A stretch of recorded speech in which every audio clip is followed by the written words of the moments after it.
The most essential faculty of the informed citizen, namely, the instinct to interrogate power, is eroding at an observable pace.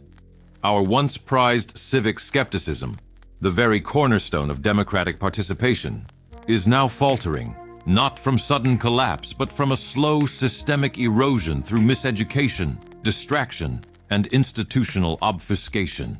This decay is not coincidental. It is, quite evidently, the result of deliberate architecture. In an era where information is plentiful but understanding is scarce, we must adopt an uncompromising posture of inquiry. Question everything, without exception. No institution, especially not the apparatus of the state, deserves the benefit of presumed integrity. If a governing body cannot provide proof for its claims, one must rationally infer that no such proof exists. The reflexive invocation of national security is no longer an assurance. It is a red flag. Let us be clear. The United States Constitution does not require our reverence. It requires our vigilance. It was not etched into parchment to be admired behind glass, but to be wielded against complacency and abuse. Now, a question arises. If the architecture of our republic is predicated on distrust, three branches in eternal counterbalance, why does public engagement with that principle seem so uneven?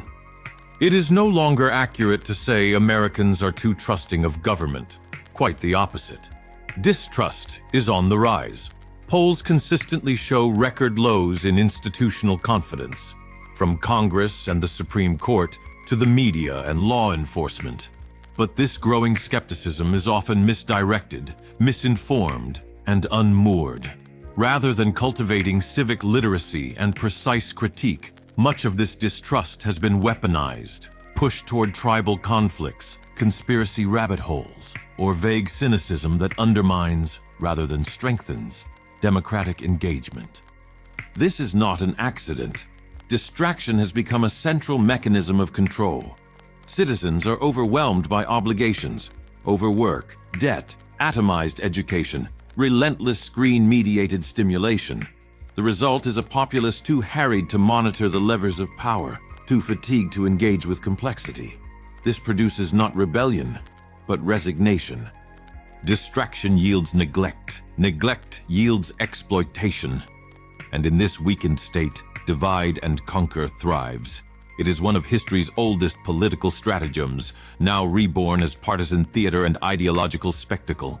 The populace is not encouraged to challenge power, but to fight one another over flag colors, bathroom signs, and the latest outrage algorithmically selected for their demographic profile.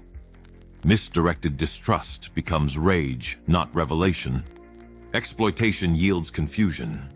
And in that confusion, even the word distrust is maligned, linguistically saddled with negativity, as though healthy skepticism were a character flaw. In reality, it is distrust that nourishes democracy.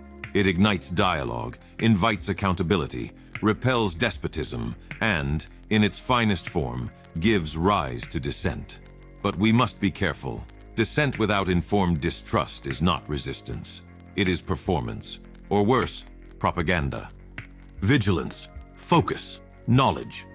Apply liberally. Repeat as necessary. The founders understood this. They did not place their faith in rulers. They embedded distrust into the very structure of governance. Three branches locked in perpetual scrutiny, not out of spite, but prudence. The lesson is simple and eternal. Power must be checked, because power will corrupt. We do not need more blind faith in systems. We need sharper eyes, louder voices, and deeper understanding. Let us be citizens, not subjects.